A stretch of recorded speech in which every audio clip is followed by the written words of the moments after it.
action, Paul. No. Yes. And we're really in great shape because we have the Web Queen here as our lighting person. Oh boy. So we're getting fancy with these videos. This is incredible. We have a video full is this? crew. What video is 8.2. this? 8.2, I think.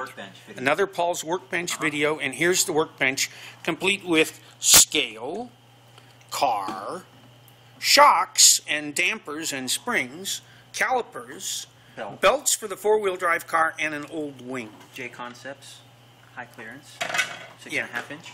Yeah, who wants that? We need 7-inch high downforce wings. The Web Queen is doing the lights beautifully. In video 8.1, we talked about big bore versus small bore dampers. And so for this video, I wanted to talk about the springs, big bore versus small bore springs. Well, you can see there's a difference there. Oh, yeah. Yeah.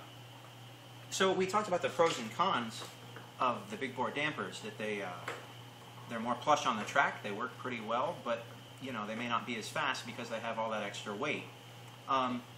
But the big bore springs have benefits of their own. It's always been a problem with standard shocks that the spring wants to buckle as the shock compresses. You can see the spring bending to the right there. Yeah, you can see the spring bends out. And AE guys, if you run AE shocks for a long time, you know that is a dreaded spring rub. You'll actually get some scraping action on the side of your shock body that'd after be a while. not dialed at all.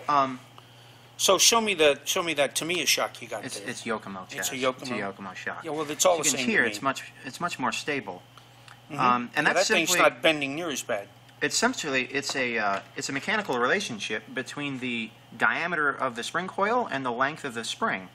And that is that these small diameter springs for this length, you're going to get some buckling. You're going to get more. The less diameter equals more buckling. Equals more buckling, exactly. So these are just more stable. Let's see the other one. I can press them down. Ooh. Anyway, that was cool. Being a larger spring, even though they're relatively the same spring rate, there's more wire to absorb energy. So I think they're going to work. I feel they work a little better again as the race progresses. You know, so they have essentially a larger capacity to absorb energy. So do you put the big bore spring on the small bore shock? Yep. And how do you do that? The reason I do that is I think that big bore springs and small bore shocks are the best overall package of damping ability and spring rate and stability and weight balance for my car. I think that gives me the fastest possible lap time with the best overall performance. And these small bore shocks have enough dampening capacity to do the big bore springs? Yep, assuming that you have the right oil and pistons and everything else. Yeah, exactly. Because we have the same spring rate. The overall damping package is roughly the same. Okay. It's just a matter of how much energy, you know, what's the ultimate amount of energy we can absorb. So how do you accomplish putting these low-C springs on these V2 shocks? Because they're too big. Yep, they are. If you just put them on, you can see they're too big. But actually what comes to the rescue is a Traxxas part. This little piece, it's almost kind of a mounting bushing thing, is out of Traxxas part number 3768.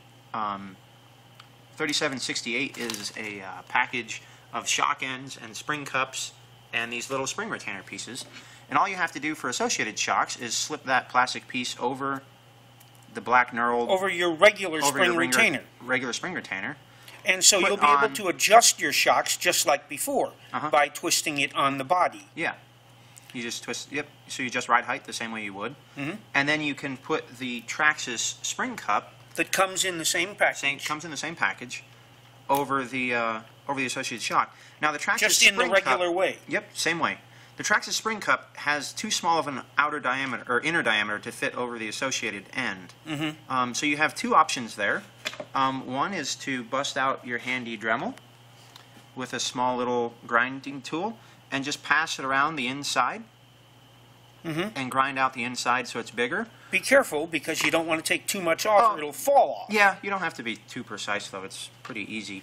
Or you can go get some for instance, low C 22 spring cups that are just big bore spring cups, and those fit on perfect with no modification. And you might be able to pick those up while you get your springs. And so there is an associated V2 shock with a low C big bore spring, and that's what I run on all of my X Factory rides. Wow, that's cool.